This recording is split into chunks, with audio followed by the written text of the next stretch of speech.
عالم میں ہے نرالا، اعلیٰ ہے اس کا مقام، مرکز تحفظ اسلام۔ 80 نمبر وبعذاب القبر لمن كان له اہلا وسؤال منکر ونکیر فی قبره عن ربه ودینه ونبیه علی ما جاءت به الاخبار عن رسول اللہ صلی اللہ علیہ وسلم وعن الصحابۃ رضی اللہ عنہم اجمعین۔ ہم قبر کے عذاب کو مانتے ہیں اس شخص کے لیے جو عذاب کا مستحق ہے، منکر اور نکیر کے سوال کو جو قبر میں وہ کریں گے اللہ کے بارے میں اور دین کے بارے میں اور نبی کے بارے میں، ہم اس کو مانتے ہیں جس طرح رسول اکرم صلی اللہ علیہ وسلم سے احادیث میں اور صحابہ کرام رضی اللہ عنہم اجمعین سے منقول ہے۔ یہاں کئی ایک باتیں سمجھیں۔ پہلی بات یہ سمجھیں کہ قبر میں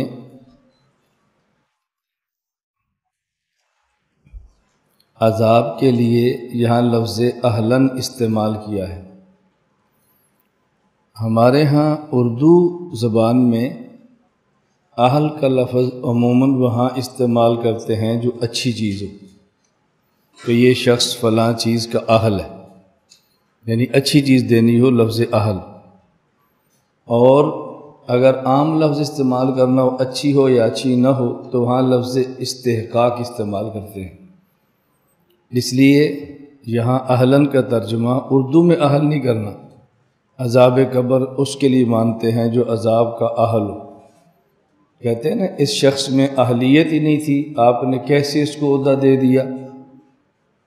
یہ ہمارے اردو کا عرف اور محاورات ہے، اس لیے یہاں اہلاً کا لفظ استعمال نہیں کریں گے، اگر کریں گے تو معنی کریں گے مستحق۔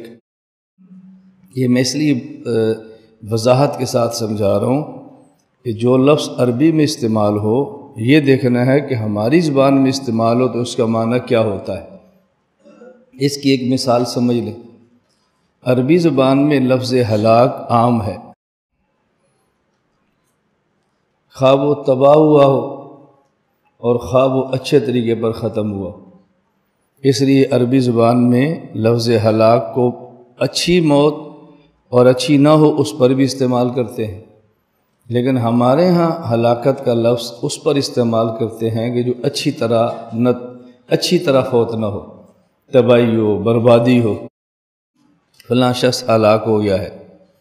اب یہاں ہلاک ہونے کا معنی یوں تو بڑے اچھے طریقے سے اس کو موت آئی ہے، تباہ کر دیا ہے، یہ ہلاک کے معنی میں استعمال کرتے ہیں۔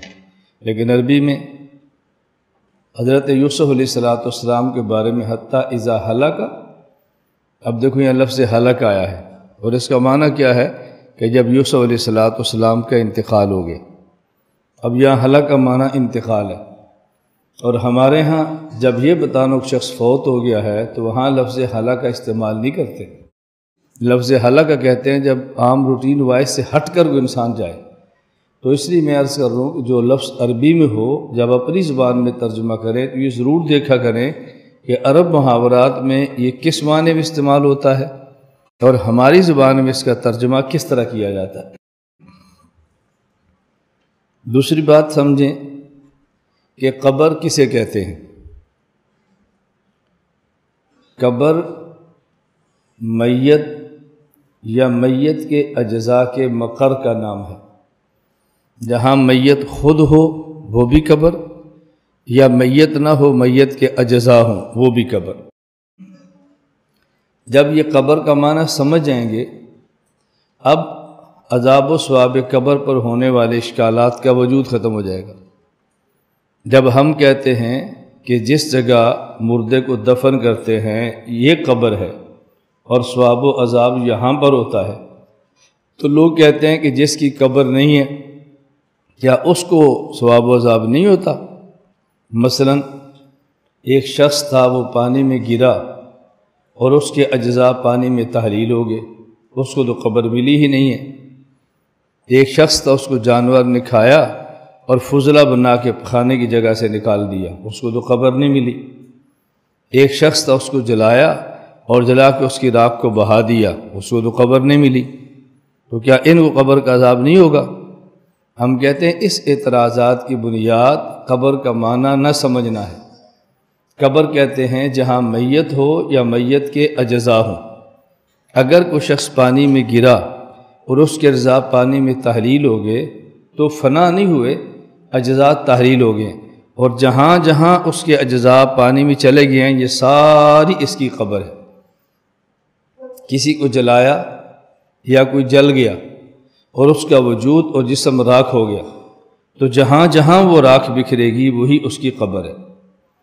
اگر کسی شخص کو جانور نے کھایا اور فضلہ بنا کے پخانے کی جگہ سے نکال دیا تو جہاں جہاں اجزاء جائیں گے وہی اس کی قبر ہوگی۔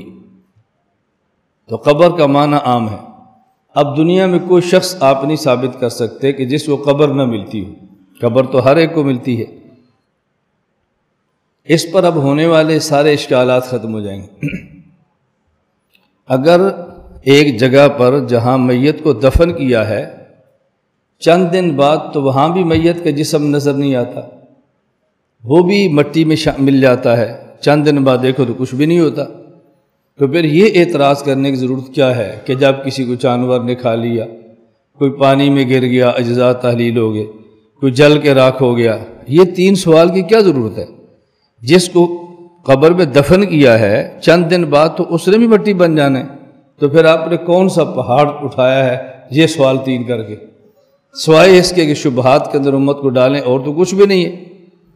جو قبر میں دفن ہوا ہے چند دن بعد تو اس نے بھی مٹی بن جانا ہے نا، اس کا جسم بھی نہیں ہوگا، تو پھر نئی تین باتیں آپ نے کون سی کہہ دی؟ اب اگر ایک سوال ذہن میں رکھیں، اب اگر کوئی شخص اس کو جانور کھا لے اور وہ جانور کے معدے کی غذا بن گئی ہے تو لوگ کہتے ہیں جی اگر اس کو قبر کا عذاب ہوتا تو جانور تڑپتا، جانور کو تکلیف ہوتی، جانور کے پیٹ کے اندر ایک جہنم بنی ہوئی ہے، جانور کو پتہ ہی نہیں چل رہا۔ اس سے معلوم ہوتا ہے کہ اس کو قبر کا عذاب نہیں ہو رہا، قبر کا عذاب نہیں ہو رہا۔ کیا معنی اس کے جسم کو کچھ نہیں ہو رہا، سب کچھ اس کی روح کو ہو رہا۔ جو آپ ذہن نشین فرمائیں، دیکھیں یہ انسان کا جو جسم ہے اس کا اوپر کا حصہ ہے کھال، اس کے متصل نیچے ہڈی ہے، ہڈی کو شدید تکلیف ہوتی ہے اور کھال کو احساس بھی نہیں ہوتا، کھال کو شدید تکلیف ہوتی ہے، ہڈی کو احساس بھی نہیں ہوتا۔ تو آنے والا جانور تو ہمارے جسم کا حصہ نہیں ہے، اس کو عذاب ہو اور جسم کو احساس نہ ہو اور آپ کو اشکال ہو رہا ہے، تو یہ جو کھال اسی جسم کا حصہ ہے، نیچے ہڈی اسی جسم کا حصہ ہے، اس کھال کے اندر تکلیف ہو ہڈی کو احساس بھی نہیں ہوتا، ہڈی میں تکلیف ہو کھال کو احساس ہی نہیں ہوتا۔ تو ایک چیز کے تکلیف مبتلا ہونے سے دوسرے کو احساس نہ ہونا اس بات کی دلیل نہیں، اس ایک کو بھی تکلیف نہیں ہو رہی، اس لیے یہ فضول لچر قسم کا سوال ہے اور حقیقت اس کی کچھ بھی نہیں۔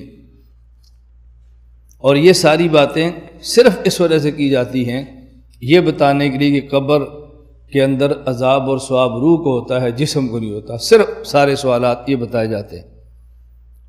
تو ایک قبر کا معنی اچھی طرح سمجھ لیں، اور یہ ایک بندہ دفن ہی نہیں ہوا، جیسے فرعون ہے وہ تو باہر پڑا ہوا ہے، تو پھر اس کو قبر کا عذاب نہیں ہوتا۔ ہم نے کہا آپ سوال اس لیے کر رہے ہیں کہ آپ کو قبر کا معنی سمجھ نہیں آ رہا۔ قبر کہتے ہیں جہاں میت ہو یا میت کے جزا ہوں وہی قبر ہے۔ فرعون جس بکس کے اندر پڑا ہے اس کی وہی قبر ہے، وہیں اس کو عذاب و ثواب ہوتا ہے۔ میں ایک بات اکثر کہتا ہوں اور پھر سمجھانے کے لیے بار بار کہتا ہوں کہ معترض اعتراض اس لیے کرتا ہے کہ اس کو عقیدہ سمجھ نہیں آیا ہوتا، اور ہم جواب اس لیے نہیں دے پاتے کہ ہمیں بھی سمجھ نہیں آیا ہوتا، دونوں ایک طرح کے ہوتے۔ اس کو سمجھ آ جاتا تو شاید سوال چھوڑ دیتا، اور ہمیں سمجھ آ جاتا تو شاید ہم جواب دے لیتے۔ اس لیے ضروری ہے کہ عقائد کو سمجھایا جائے تاکہ ان کی بھی ذہن سازی ہو جائے اور ہمیں بھی جواب دینے کا سلیقہ آ جائے۔ ایک بات قبر کا معنی کیا ہے اس کو ذہن میں رکھ لیں۔ نمبر 2، برزخ کا معنی کیا ہے؟ کبھی اس کو عذاب قبر کہتے ہیں، کبھی عذاب برزخ کہتے ہیں، کبھی حیات قبر کہتے ہیں، کبھی حیات برزخ کہتے ہیں، کبھی قبوری حیات کہتے ہیں، کبھی برزخی حیات کہتے ہیں۔ یہ بات اچھی طرح سمجھ لیں۔ کہتے ہیں جی فرعون کو دیکھو، وہ اسی زمین پر ہے اور ہم بھی اسی زمین پر ہیں، تو برزخ میں تو وہ نہ ہوا نا، وہ بھی تو اسی زمین پر ہے، وہ کیسے برزخ میں؟ برزخ دو چیزوں کے مجموعے کا نام ہے۔ نمبر ایک مکان، نمبر دو زمان۔ مکان کا مطلب سجین جو 7 آسمانوں سے 7 زمینوں سے نیچے ہے، اور علیین جو 7 آسمانوں سے اوپر ہے۔ سجین سے لے کر علیین تک یہ مکان ہو، اور موت سے لے کر حشر تک یہ زمان ہو۔ جب یہ دو چیزیں جمع ہوتی ہیں تو اس کو برزخ کہتے ہیں۔ ہم اسی زمین پر ہیں، یہ جو مردہ دفن ہو رہا ہے اسی زمین میں دفن ہو رہا ہے، وہ برزخ میں ہے، ہم برزخ میں نہیں ہیں۔ کیوں؟ اس لیے کہ برزخ دو چیزوں کا نام ہے۔ نمبر ایک مکان سجین سے علیین تک، نمبر دو زمان موت سے لے کر حشر تک۔ ہمیں بھی یہ مکان ملا ہوا ہے، اور جو فوت ہو گیا اس کو بھی ملا ہوا ہے۔ ہم برزخ میں اس لیے نہیں ہیں کہ ابھی برزخ کا زمانہ شروع نہیں ہوا، اور وہ اس لیے برزخ میں ہے کہ اس کو برزخ کا زمانہ بھی مل گیا ہے۔ تو برزخ صرف مکان کا نام نہیں ہے، بلکہ برزخ مکان اور زمان کے مجموعے کا نام ہے۔ تو یہ زمین اس کے لیے ظرف مکان ہوتی ہے، اور موت سے لے کر حشر تک اس کے لیے ظرف زمان ہوتا ہے۔ زمان اور مکان دونوں مل جائیں تو اس کو برزخ کہتے ہیں۔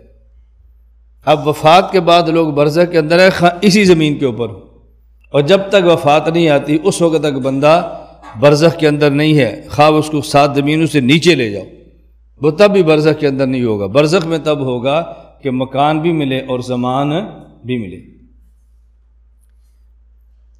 برزخ کے حوالے سے ایک بات اور سمجھیں۔